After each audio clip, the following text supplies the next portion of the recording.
So it's been a while since we've done a podcast. It's been a couple of months, and this last month was the month of Phoenix. The month of Phoenix's birthday. So why don't you tell us what you did over the entire month, Phoenix? So every year I celebrate my birthday month, and I've been doing it for 13 years. And I went to Camus Winery with Thomas, and we went to Elisa, one of my favorite wineries. And then we went to eat dinner. We went to Blossom and Bourbon restaurant in San Jose. And just had a lot of dinners, 10 butchers in San Jose. Ate a lot of local San Jose restaurants in Cupertino, and it was super fun. I already miss it, but I'm glad it's over because I think I need to catch up on working. I'm also glad it's over because we do need to get back to work. Yes. So I want you guys below in the comments to put, how old is too old to be having birthday months? It's never too old. Wow, never too old? No. I don't know about that.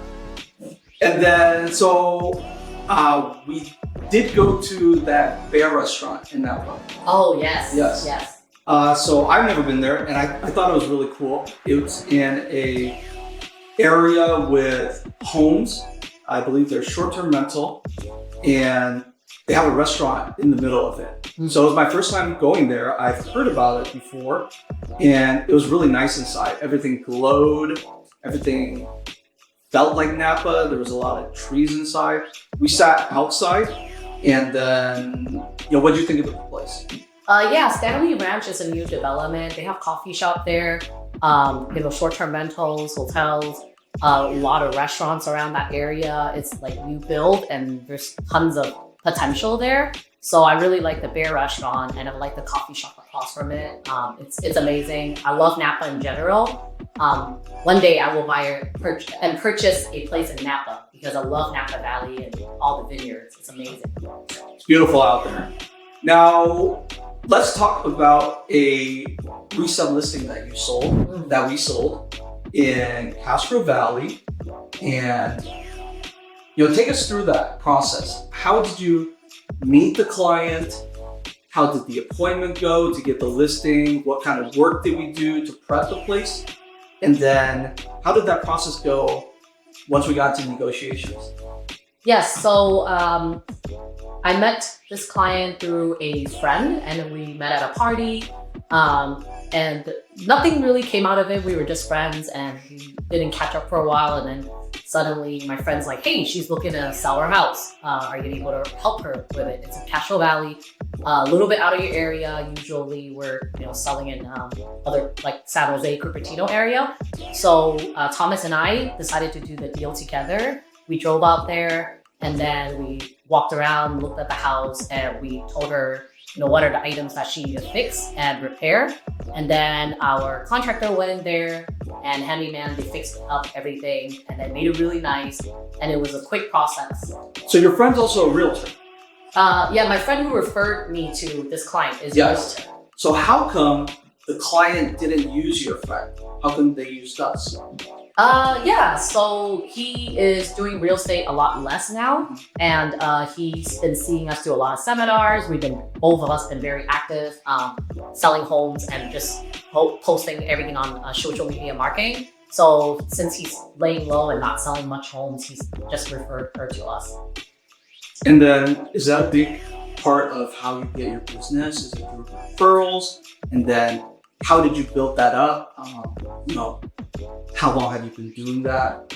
Yes, so I started off as a real estate assistant for several years, and then I just told everybody, friends and family, I'm doing real estate. And then I started posting more recently that I do real estate full time, but before I just like to post a lot of like personal activities on social media because I don't want to bombard people with all the business aspect. But actually, once I started posting more, I got more and more referrals. And in the past, a lot of my clients are referrals, and it was like 6 degrees of separation and a sphere of influence. Once they know I do Airbnb or long-term rental like leases, then they just started sending me their clients. Mm-hmm. So there are a lot of ways to do real estate. There's no one correct way. It's just really what works for you. And, you know, I really like that deal that we were able to take Helen from A to Z. We were able to figure out everything for her and coordinate everything. So, you know, some things that Phoenix didn't mention, we coordinated the staging, we coordinated the cleaners, we coordinated the handyman to take care of those fixes that we saw from the inspection from the get-go. And then we didn't do too much to the home in terms of updating it. We just cleaned it up. And luckily, we ended up with 3 offers first week on the market. How many people stopped by the open house meetings? Over 160. Over 160. So from those 160, so there was an issue with the house. A lot of people didn't like it because the backyard was on a hillside. So even though the lot size was very big, it was a corner lot, that part of the backyard wasn't usable. And so luckily we still got 3 offers, and it went to a family that their grandma lives like 6 doors down. So it just happened to work out. Yes. And we got the offer on the first day. Once we did the open house, we launched it, and then we already got an offer first day. Okay, so we actually went to San Diego recently. And we didn't just go down there for fun. We went there for work as well. So it was the SARE LobbyCon. So what was the SARE LobbyCon? What is SARE? So SARE is Subtle Asian Real Estate. I'm friends with Nelson and Annie. They're the founders of Subtle Asian Real Estate Group. It's a Facebook group that blew up during the pandemic, just like Asian Hustle Network. And we went to the LobbyCon. It was just a spontaneous hangout and meetup where we can meet all the different kind of people that are interested in real estate investing. They're lenders, realtors, consumers, tech workers, accountants, anybody who's interested in real estate. So I've been a part of the group for several years, and last year I went to the conference and it was freaking amazing. But this year we did LobbyCon and we went to San Diego, and it was a blast. We met a lot of people, got a lot of contacts, and it was very eye-opening. And then it was really fun for me too. Yes. Because I've never been a part of this group, and it's a really cool group of just people outside of my circle, just because, you know, we work in real estate, but, you know, to work with investors, quote unquote, normal people is very interesting. And then we also took some time out to go to SeaWorld. Yes. So which attraction was your favorite at SeaWorld? I always like the whale show. Oh, the whale? Yes. Okay. Yes. So mine was the sea lion one. I thought that one was good because that one has more character. Yeah, and that was really fun. Yes. Now it's your turn to ask me a question. Okay, Thomas, what Yes. was your... So we went to Camus Winery Yes. recently with a group of friends, and I wanted to know what was your favorite wine there? Okay, so my favorite wine at Camus was... So I usually drink cabs, and I would say the cab there was the nicest. But I've never been to the Camus Winery, and it was really nice to see all those barrels of wine and just how much they have in production. My favorite is cab, and I like that feeling where you suck on your tongue after. I don't know what that's called or what it is, but the cab there was really good. I actually got 6 bottles to give out to some people at the Blossom and Bourbon dinner. And that restaurant was actually really good. We had a really good time there. Yeah, we got pretty drunk. Because I brought 2 bottles, and then the steak was really good. So we've never been there before, or I've never been there before, so we kind of ordered everything on the menu just to try it out. And the food was good, and the ambiance was also really nice. What do you recommend from that restaurant? If you had to choose one. So I recommend the steak. So they had a filet mignon, and I don't remember what the other steak was, but it's the other steak. So next time I go, I'm probably gonna order like 3 for the table. Skirt steak? Maybe skirt What is steak? skirt steak? Yes. Okay. So maybe it was skirt steak. But yeah, that was a really good night. All right, let's move into the season. So it's back to school season. So how has your schedule changed? And then how do you work in real estate with that schedule? Yes, ever since school started, I have to do pick up and drop off, like a lot of working parents. My schedule is it's almost the same actually. In a way, it's better because during the summer break, I can sleep until 8. But when it's school days, I must wake up by 6:30, make breakfast for my son, and then get him ready to go to school, drop him off, do the rush hour traffic, and then I go to a coffee shop, and then I just stay there for the whole day or several hours until it's lunchtime, and then I get a lot more work done. So I actually don't mind the school season, but it is a little bit hectic once I have to go pick up my son. So we're looking into private driver services in the Cupertino area. Okay. And then what were your top 5 back to school items that you had to buy? So every year during back to school items, sometimes I have to look at the backpack. So this year I didn't have What is a backpack? Yes, like a roller backpack because middle schoolers. They have more stuff. Yeah, the backpack is super heavy. They don't really have a locker, or not even didn't have the time to go to their lockers.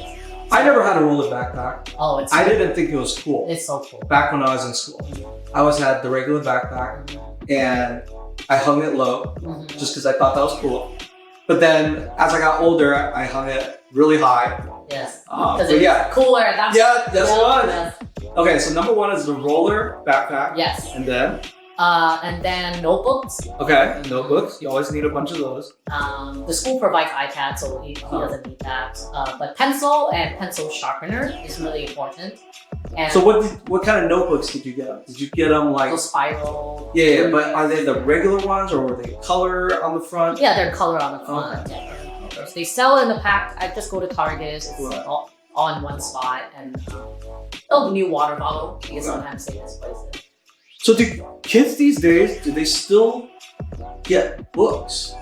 Yes, they do get books. Okay. Yes, they get it from the library or the parents have to purchase it. No, like for each class. Like, do they have a history book? Oh yeah. Okay. It's heavy. They're really thick. Okay. And do they still have to wrap them? Because I remember having to do that in school. No. Okay. Do they still have the thing where you can see who had the book before you? No. No. Yeah. Okay, I thought that was always the best part. Different generation now. I know. Yeah. That was always the best part of getting that book. At the beginning of the year, you always wanted to see who had it before you. Yes. And then for some reason, there was always interesting drawings inside of these books. Always funny. Yeah. I'm one of those who draw inside the books. Oh my god. Right next to you. Okay. So what have you been seeing in the market, Phoenix? A lot of things have happened in the last 2 to 3 weeks, and interest rates have come down. They've come down quite a bit. I don't work with loans, but I've heard they're around 6.5 right now for a 30-year, and it could be under 6 for an adjustable rate mortgage. So how do you feel like that's going to change the market for this year and maybe next year?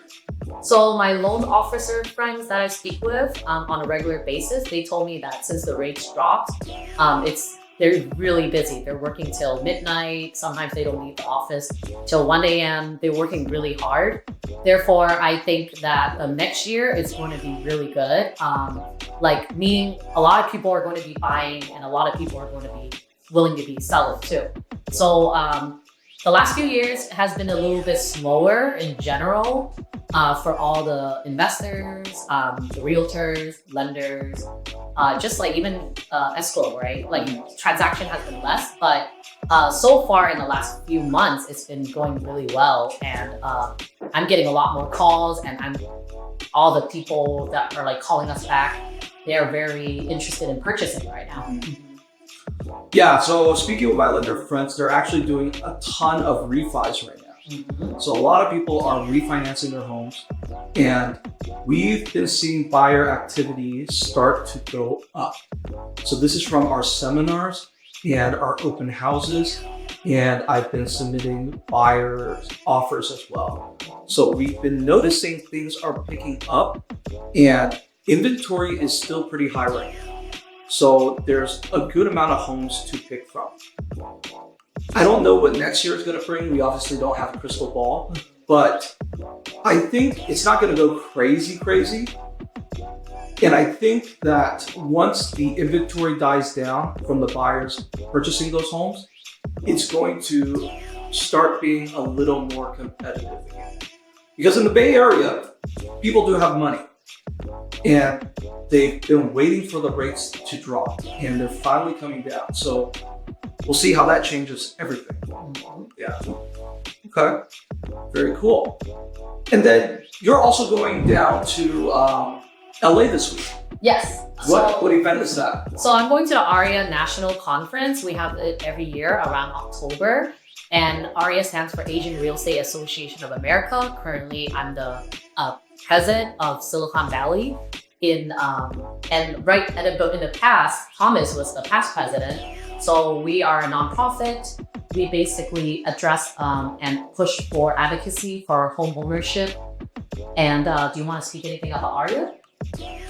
No, I think AREAA is a great organization for putting ourselves out there as leaders if you want to do that, or just joining and networking with fellow people in the industry in the Bay Area, Silicon Valley. And then I think nationally, what they do, so Phoenix is going down for the national event. It's their once a year event, conference, and it's also a lot of networking. So it's great for us in terms of referral network. So it's great to meet people in other chapters, because there are 45 chapters, and to meet these people so that when we have a referral to give out, we know who to give it to. And when there's an incoming referral, maybe a buyer or a seller wants to sell in the Bay Area, people can reach out to us as well. Yeah, and today is actually the AREAA Foundation, the golfing tournament, which we both love to golf, and they're doing that to fundraise for different causes.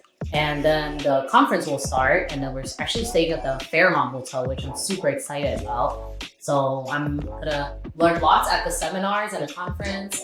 And speaking about fundraising, you actually fundraised a lot of money this year. Oh, and you helped other chapters fundraise. Yes. So tell us about that, and who gave the money?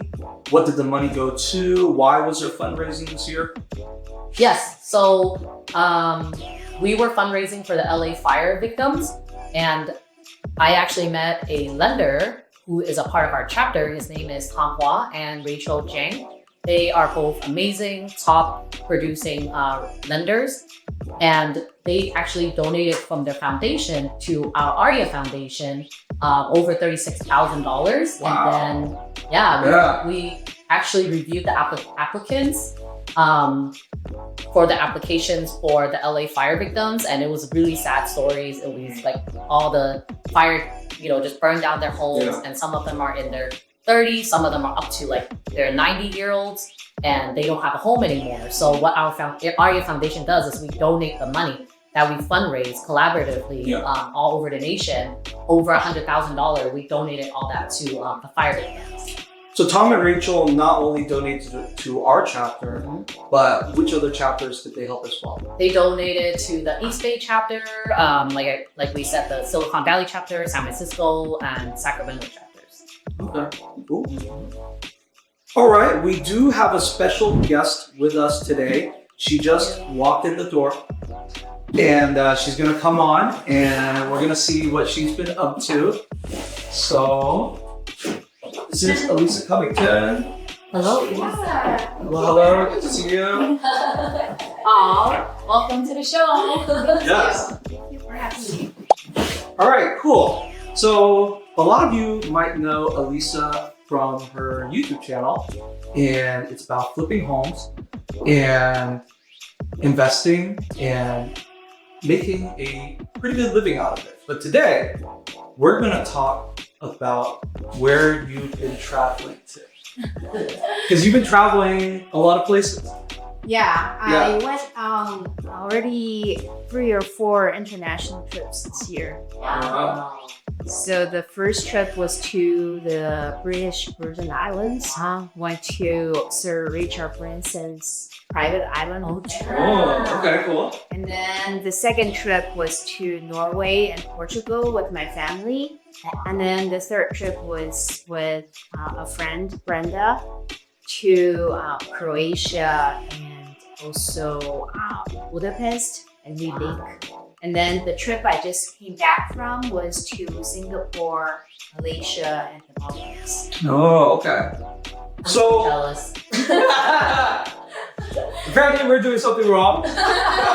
Yeah, we should be all flipping out. I don't do it every year. Oh, This is okay. a year, Sure, but I'm sure. Yeah. Yeah. Not according to her kids. Yeah. So She usually does more trips, so Yeah, she usually this does is more. a lesser year. Yes. Okay. So would you mind sharing like something that you got out of each trip? Richard Branson. Yeah. Yeah, I think that trip was very special to the Necker Islands. It was really eye-opening to see what it is like to kind of own a private island, to just hang out on the island. He and his family, I think, they stay on the island most of the year. Oh, It's must be very nice. interesting. Yeah. Yeah, they have everything on the island. yeah. They have tennis. But it's also courts. different They because have- they stay out there a lot Yeah. of the year. Yeah. So they're self-sufficient. You do a lot of water sports, and you also they have tennis coaches Yeah. there to help Oh. you improve.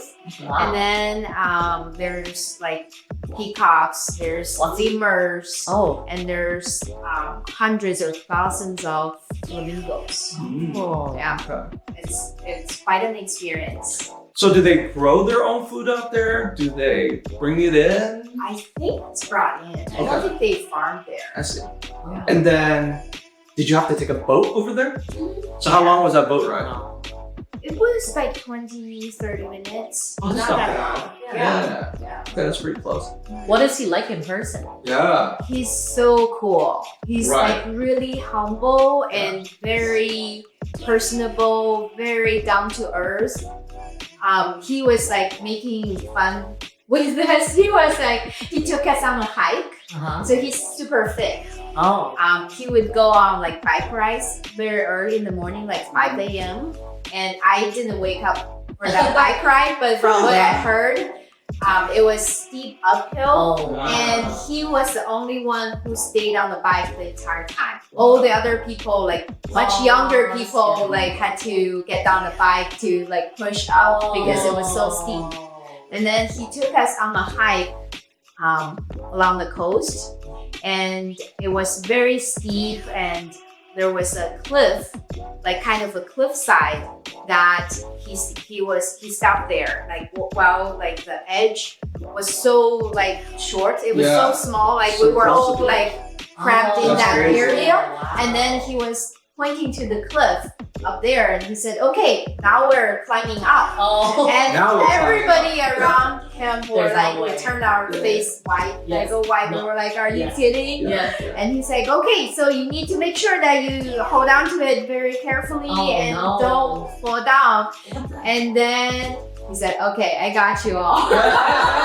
He was I joking. see. Oh, yeah. Yeah. So he's pretty humorous. He was really fun to hang out with, and we spent some time with him in the hot tub too. We had floating bowls of sushi. Oh, wow. Yeah. Sounds like Bali. And when we were leaving, he actually came out to send us off, and he jumped in the water. Oh, wow. Yeah. How long were you there for? I think 4 or 5 days. Okay. Oh. Yeah. What did you learn from him? Yes. It was, I think, no matter how successful you are, how wealthy you are, you can still be so down to earth, so approachable. And I think that's really a good lesson. It's not like a lot of other people that we see, celebrities or super rich people. You can still keep that side of you, just like a normal It's person. the humanity side of it. Yeah, nobody can tell that he's a billionaire and he's Right. so successful with so many businesses. And also, an important lesson, I think it's also what I applied to my life this year, is to try to hire out, try to delegate, so that even though you own a lot of businesses, you are making a ton of money every day, but you don't have to be tied to your desk, tied to your business. You can still enjoy life. I agree. But there's a hard side of that, because then you have to trust people and work with people. And it's amazing when it's amazing. But yeah, It's definitely not easy it's not easy. to be able to find people that you can trust, Yes. to be able to train them to get the support from them. But yeah, once you go through that process, I think it's so worth it. So I'm a virtual assistant in the Philippines that you've been working with recently. Can you let us know what you like about Mill? So yes, so Thomas let me use his virtual assistant, which is really kind of him. And whenever I do all this presidency planning, I need to get a flyer out. She helps with that, and which is a lot of work. You need to get the bio, their headshot, and she just helps with the flyering, and then that's like the main part. And then if you need her to help with anything else, she just helps with it. It's just any task that I cannot do, she would be able to help, and she works like at least 8 hours a day, I think, right? So she's always responsive. I think she's amazing. But I have like virtual assistant before, and they're not as great. So like Thomas said, it's hard to find good people, and Elisa is great. I'm grateful for her for being able to find good people that she can trust, so she can be a mouthpiece. Yeah. Yes. So yeah, Mill does amazing work for us. She does all of our video editing, putting together scripts. She's the one that's going to be chopping up this video. So thank you, Mill. So your next trip, you went with Brenda somewhere? Yeah, the last trip, I went with Brenda to Croatia and Budapest and Okay. yeah, it was How long was that trip? about 10 days. Okay. Yeah. And then what was something cool that you guys did? Of course, we did a lot of cool stuff, but one thing that really was memorable was island hopping in Croatia. So we went out 4 different islands. Yeah, we were on a speedboat, and it was very choppy. The speedboat is not like where like you have a seat. Like there were basically 2 long saddles, and everybody sat on the saddle, and we were like really riding a horse. Oh my Wow. And it was so choppy. We had loud music playing, and the French girls behind us were singing along the music. It was really fun. It was like a party. Interesting. Yeah, when you're traveling and it feels like you're about to die, that's when it's good traveling. That's when it's I didn't feel like memorable. I was about to die. Well, you made it sound like it was. Okay. Yeah. I did scuba diving in the Maldives. Okay. And at one point, my mask, there was water in the mask, and that was a little scary. I Yeah. didn't know the water can get into your mask. How did they get into your mask? I don't know. It Okay. just, maybe it wasn't tight enough. Yeah. So there was some water. It wasn't that bad, but I think because I haven't scuba dived for a long time, so I was more sensitive to like my nose touching water. That was a little scary. Do you have a scuba diving license? No, I don't. Oh, okay. So you don't need one, but you can still do it. Yeah. Sure. It's like if you have a license, then you can dive to like 18 meters. Because I didn't have a license, I was more like 12 to Which is still meters. pretty crazy, right? I've dived a couple times before. Yeah. What did you do when the water went in? So you try to get it out. So like you hold on to the top part of the mask, and then you blow air out of your nose to get the water out. But it didn't work that well for me, so we had to go up. Yeah. Oh, I see. To remove the water. Were you really calm? I was a little scared. Oh my God, Because I feel like water was coming in from my nose. Right, yeah. Yes. You want to hear a joke? Sure. Okay, so when you're scuba diving, you go backwards out of the boat, right? What do you mean backwards? Like You you're just sitting saw it. there and you go Saw backwards. it from the back. Like you don't jump in forward. I do jump. Oh, Like, forward. Yeah, That's a you tank. just jump. Oh. Yeah. Okay. Okay. Elisa- Never mind on that joke. Elisa's So you just forward. step out of the Okay, boat. I see. It's like taking a step. Okay, Okay. Yeah. I see. And then recently you went somewhere with family. I did. I went to Norway and Portugal with Wow. family. Yeah, we spent 3 weeks overseas, and it was Oh, an nice. interesting experience because we had my 4-year-old daughter and my parents. Aw. And we got so tired from traveling. We Yeah. originally planned the trip for 3.5 weeks, but then towards the end we were so tired, so I Oh, actually you cut it short. cut it a little bit short. Yeah. Wow, you get tired from vacationing. I know. Living a life. Yeah, just kind of sharing, come back when she wants. We were, because the trip was not like you just stay in one place. Right. Yeah. We took a road trip in Norway. Oh, so you guys got a car. Yeah, we drove around Norway, went to a lot of the fjords and saw some amazing, cool sceneries. And then we went to Portugal. We were in Lisbon and Porto. Yeah. Yeah, when I travel, it's usually 2 to 3 weeks. Yes. After that, I miss my car. And I miss just driving everywhere that I want to go. Oh, Because you usually, can take a road trip. Then you yeah, can you can take a road trip. That's Yes. true too. Yes. Because usually when I travel, like you're Ubering everywhere or taxiing everywhere, and everywhere is usually a lot more crowded. So it's just hard to get around. Yeah. Yeah. Okay. I have a question for Elisa. Yes. How did you meet Brenda? You said Brenda, what does she do? How did you meet her? And then how do you guys travel together? End up traveling Yeah, together? she's also my hard money lender. So she works for Covington, but that's kind of how we met. We met at a real estate event where we were both attending to learn new things, to kind of surround ourselves with like-minded people. And then she just reached out to me at the event, and then we started hanging out. Now they're best friends traveling together. Yeah. Yes. We're travel buddies. Yeah. Oh. So now we just gotta use Brenda. Yes. So obviously you had a hard money lender before. Brenda.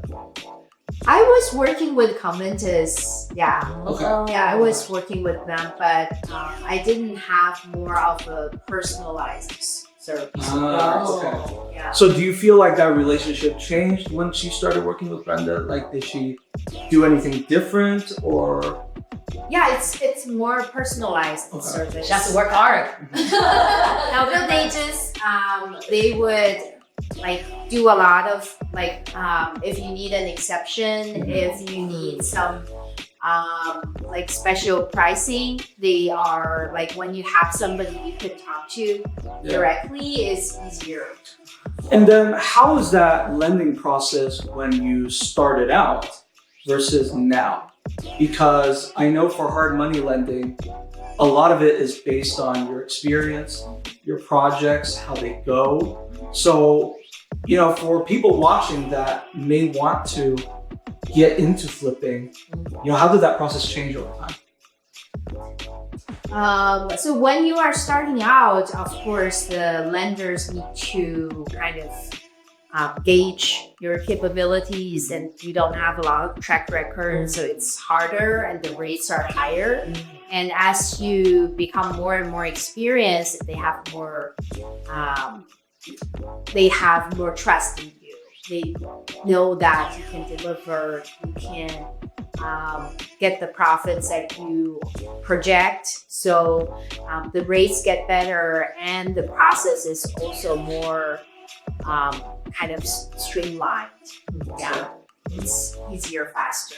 And what are the criteria that the lenders look for in your portfolio? I think that's probably a good question for a lender. All right, that is Call Brenda and- that is very true. So maybe Yes. we'll get Brenda on the next Yes. podcast. Yes. Okay. Yeah, that's a good idea. Good idea. And Elisa has a Transform Real Estate, the coaching program. Can you tell me more about that? Yeah, sure. So because I've been flipping houses for 8 years, Wow. and I achieved financial freedom through real estate investing, through house flipping. So I started my coaching program, Transform Flipper Academy, where I teach aspiring investors to get started in house flipping so that they can also kind of transition out of the rat race, their corporate career, and take control of their own lives. So that's the goal. And we have about 70 students now, and probably most of our students have already completed their first or second or even third projects, and they make on average like 6-figure profits. And I know some students are like doing more projects, and they are looking for the transition out of their career. What's the website to go to? It's called transformflipperacademy.com. Yeah, we need to get on that program. Yes, we do. Yes. Yes. Looking to you. Yes. Do that. You guys Yes. are already entrepreneurs. Yeah. Right, but it's different. We're entrepreneurs, but we work 24 hours. We put our 9 to 5 to work 24 hours. Correct. But at least Apparently, Elisa does it a little different. She doesn't. She vacations so long that she gets tired of it.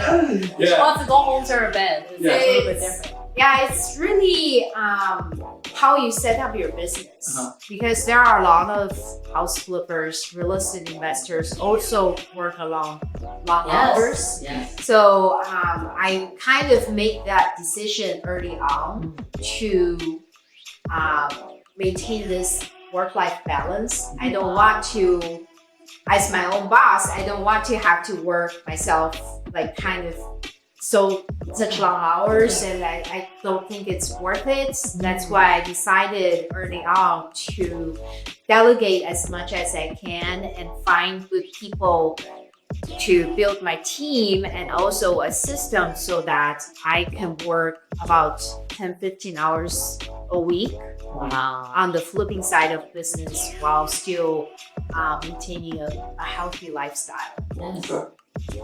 What kind of behaviors do you want to model to your daughter in your future? I think it's to succeed in life, it's really important to have passion, right? You want to do something that you're passionate about. I think that's one thing that I really want to help my daughter, is to find her passion in life, to find something that she loves doing and she wouldn't feel like it's work if she finds that one thing.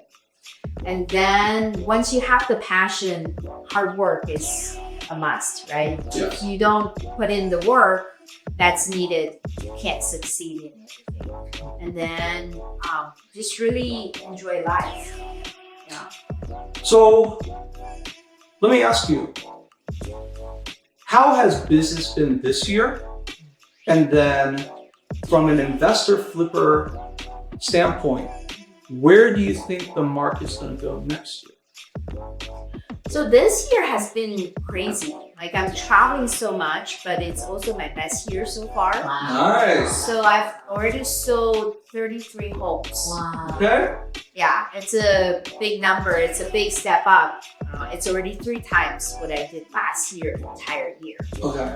And I've bought a big 20-some properties.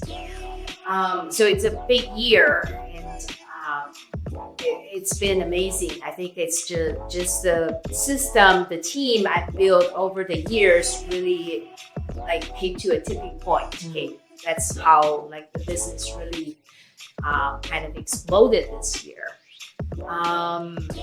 In terms of the market is pretty tricky this year, as you guys probably know. It's because of the high interest rate, and it's been high for so long. Buyers really got squeezed, and then the tariff and the geopolitical tension. Yes. Like, everything's affecting the market. Everything's affecting the buyers' the purchase power, and then we're definitely seeing that on the market. We see that buyers are not as aggressive in offering, and they are more like sitting. A lot of buyers are choosing to sit on the sidelines. Yes.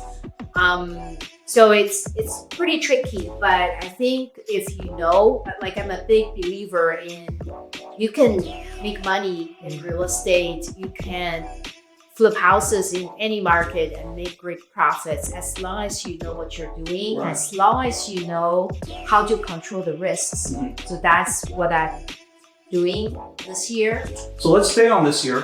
So you've done 33 projects, and I'm sure that getting those homes, acquiring them, was a little easier this year. It's easier not because of the market condition. So everybody sees like very tight inventory. We don't have a lot of homes for sale, but the reason I've been able to acquire a lot of properties is mainly because of the connections I've built over the years and my social media kind of influence. Right. Like a lot of people actually come to me and word of mouth. The reputation that I built in the business really has gotten me a lot of referrals. So that's why I'm getting a lot of deals that I was able to purchase some properties. So since the buyer pool is a little smaller this year due to rates, are you picking projects in specific areas that you know will do better? Kind of what are your criteria that you're looking for this year? I didn't really change my criteria that much. I think the main thing is about underwriting. When you acquire, before you acquire a property, you want to really underwrite it properly so that you kind of eliminate the risks or at least reduce the risks. So from underwriting perspective, we really try to be more cautious than usual. I'm staying away from properties with big flaws, like on a busy street, close to the freeway, and with a lot of noise, that type of properties. And I'm trying to just work on properties that are desirable for any buyer, right?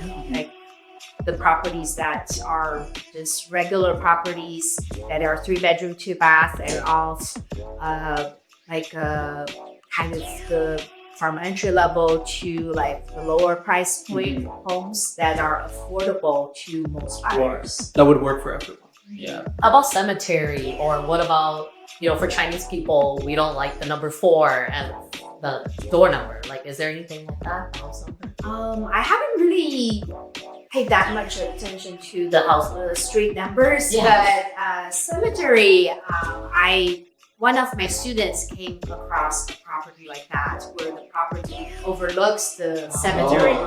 It's nice and quiet though. It is very Yeah. quiet. Yeah. Yeah. It's Unless the definitely ghosts come something. out. Yes. Yeah. You definitely want to make sure that when you are underwriting properties like that, you need to take that into account and make adjustments of the resale price so that you don't overshoot the ARB and then not make the profit.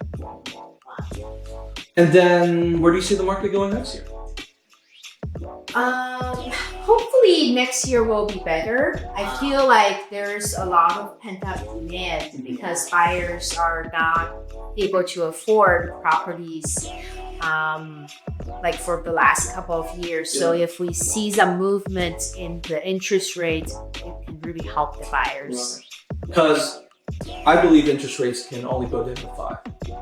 I don't think it could go under 5 unless we have, and we don't want it to go under 5 because that means that we had a huge screw up in the economy. We'll see. That's Nobody knows. Yeah. Down. So, the rates right now, they're pretty good. Yes. Yeah, for adjustable rates, but we'll see where the 30-year goes. And then, that's pretty much it for today. Thank you for joining us, Elisa. Thank you so much for having me. You're welcome. Yes. We'll see you guys on the next podcast. See you later. Bye. Okay. Show my kids too. Thank you. There's the bloopers. She got me these little awesome gifts for her vacation. Will's like, let me edit this in there. Yeah. It's really sad. You're very welcome. Check your enough. Yes.